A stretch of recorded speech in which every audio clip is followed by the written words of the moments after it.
मध्य प्रदेश में 29 लोकसभा सीटों पर हो चुका है चुनाव और अब कैसे परिणाम आने की उम्मीद की जा रही है। 10 से 15 सीट कांग्रेस जीतेगी इस बार मध्य प्रदेश में। जिस तरीके की अराजकता है देश में, जिस तरीके का हाहाकार है, हर घर महंगाई से जूझ रहा है, हर घर बेरोजगारी से जूझ रहा है। देश के प्रधानमंत्री बातें कुछ करते हैं, लोगों की नीड कुछ और है। कोविड में माता पिता उधर मर रहे थे, नरेंद्र मोदी कह रहे थे ताली बजाओ थाली बजाओ, लो देश बजा रहा था। उसके बाद क्या हालात है, वही बेटा जो ताली और थाली बजा रहा था बेरोजगार, फांसी लगा रहा। उन्होंने कहा किसान की आय दुगनी कर दूंगा, उन्होंने कहा हर बेटे को रोजगार दे दूंगा, उन्होंने कहा करप्शन रहित देश बना दूंगा। आखिर स्थिति क्या है, देश के लोगों ने कितना भरोसा किया, पर नैरेटिव बन गया देश भर में अब की बार इंडिया गठबंधन की सरकार।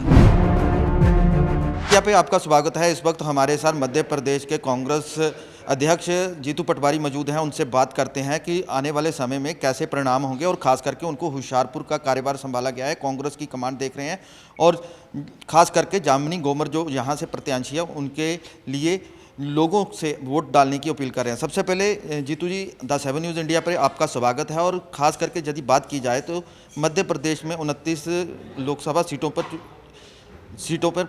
हो चुका है चुनाव और अब कैसे परिणाम आने की उम्मीद की जा रही है। 100% कांग्रेस पार्टी का 2.5 की मतलब 10 से 15 सीट कांग्रेस जीतेगी इस बार मध्य प्रदेश में। पहले हमारे पास एक सर बात करें तो सबसे ज़्यादा क्या मुद्दे रहे खास करके मध्य प्रदेश के और उनको जो लोगों तक पहुंचाकर जिस तरीके की अराजकता है देश में, जिस तरीके का हाहाकार है, हर घर महंगाई से जूझ रहा है, हर घर बेरोजगारी से जूझ रहा है, हर घर यातनाओं से जूझ रहा है। देश के प्रधानमंत्री बातें कुछ करते हैं, लोगों की नीड कुछ और है। अब देश के प्रधानमंत्री ने 2010 साल पहले 14 में कहा था कि मैं $5 ट्रिलियन की अर्थव्यवस्था कर दूंगा। उन्होंने कहा किसान की आय दुगनी कर दूंगा, उन्होंने कहा हर बेटे को रोजगार दे दूंगा, उन्होंने कहा करप्शन रहित देश बना दूंगा। आखिर स्थिति क्या है, देश के लोगों ने कितना भरोसा किया। कोविड में माता पिता उधर मर रहे थे, नरेंद्र मोदी कह रहे थे ताली बजाओ थाली बजाओ, लो देश बजा रहा था। उसके बाद क्या हालात है, वही बेटा जो ताली और थाली बजा रहा था बेरोजगार है, फांसी लगा रहा। क्या हालात है कि महंगाई की मार के कारण ढंग से 2 वक्त का खाना नहीं खा रहा है। क्या कारण है कि बीमारी की इलाज इतना महंगा हो गया है कि अपने बच्चों का इलाज नहीं करा पा रहा है। अरे देश के प्रधानमंत्री अब बिजली काटने की, नल की टोटी निकालने की, देश के प्रधानमंत्री बात करते हैं बैंकों के खाते सील करने की, पहले मांस मछली मदिरा की बात कर रहे थे। अब देश के प्रधानमंत्री अलग अलग तरीके का नैरेटिव बना के लोगों का ध्यान भटकाने की बात कर रहे हैं। क्यों? इसलिए कि उन्होंने डिलीवर नहीं किया।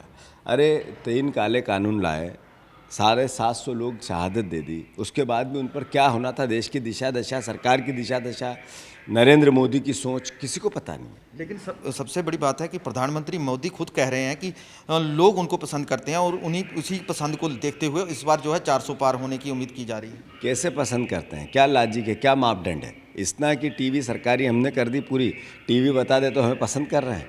अरे आपके पहले 50,000 लोग आते थे सभा में, 5,000 लोग आते हैं। पहले आपके भाषण लोग चलते थे तो टीवी टकटकी लगा के देखते थे, अब कोई सुनना नहीं चाहता है। ज़रा इंडेक्स तो देखो, सेंसेक्स तो देखो। अरे राहुल गांधी के यूट्यूब पे जितने यूज़र्स बने उससे आधे भी नरेंद्र मोदी के नहीं रहे। तो ये पसंद तो राहुल जी को कर रहे हैं, उनकी बातों को कर रहे हैं, उनके इरादों को कर रहे हैं, उनकी तपस्या को कर रहे हैं। वो प्रेम प्यार मोहब्बत, जो नफ़रत के बाज़ार में मोहब्बत की दुकान खोलने की बात, उससे कर रहे हैं। नरेंद्र मोदी नफ़रत की बात करते हैं, राहुल गांधी प्रेम की बात करते हैं। तो इस देश में गुरु नानक देव जी ने प्रेम की बात की, महावीर ने प्रेम की बात की अम्बेडकर ने प्रेम प्यार मोहब्बत की, कानून की, न्याय की। अरे बात की सब महापुरुषों ने, सारे धार्मिक देवी देवताओं ने मानवता की रक्षा की। वो बात पसंद करेंगे लोग या नरेंद्र मोदी की नफरत की बातों को पसंद करेंगे? जीतू जी, इस बार पंजाब में आप खुद चुनाव प्रचार देख रहे हो और कैसा लग रहा है कि होशियारपुर कैसे नतीजे आने की उम्मीद की जा सकती है? होशियारपुर में पूरे पंजाब में लगभग 8 से 10 सीटें कांग्रेस पार्टी जीतेगी।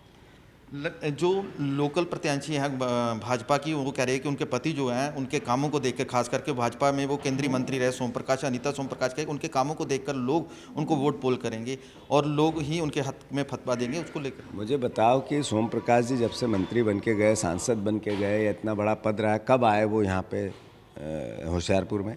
किसी विधानसभा में देखा उनको? कहीं ढूंढने से मिले? आपको टीवी पे दिखे? सोम प्रकाश जी ने कब होशियारपुर के विकास की बात की एक आध बार विधानसभा में, कभी लोकसभा में देखिए आपने? कोई पत्र लिखा प्रधानमंत्री को? कोई लड़ाई लड़ी? आपने बताई आपके चैनल पे। जब कुछ नहीं हुआ तो फिर सोम प्रकाश जी को क्यों पसंद करेंगे लोग? आप केंद्रीय मंत्री बने, होशियारपुर का क्या भला हुआ? यहाँ के लोगों का क्या हुआ? यहाँ के किसानों का क्या हुआ? 3 काले कानून की लड़ाई हो रही थी, तब सोम प्रकाश जी का विज़न क्या था? किसानों के हक में था कि नरेंद्र मोदी के हक में था? ये बातें तो बतानी पड़ेगी। लेकिन सोम प्रकाश जी कह रहे हैं कि 3 काले कानूनों को रद्द करवाने में सबसे बड़ा योगदान उनका रहा है, किसानों के साथ बैठक करवाई और आज उसी का फैसला किसान उसका लाभ उठाए। तो 3 काले कानूनों का विरोध क्यों हो रहा था? इसलिए कि एमएसपी लागू हो। अगर वो कह रहे हैं कि हमने 3 काले कानून लगाए क्यों थे फिर? रद्द आपने कराने का श्रेय आपको है, तो लगाने का श्रेय किसको था?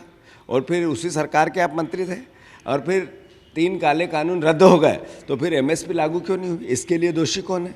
सोम प्रकाश जी को बताना पड़ेगा ना ये।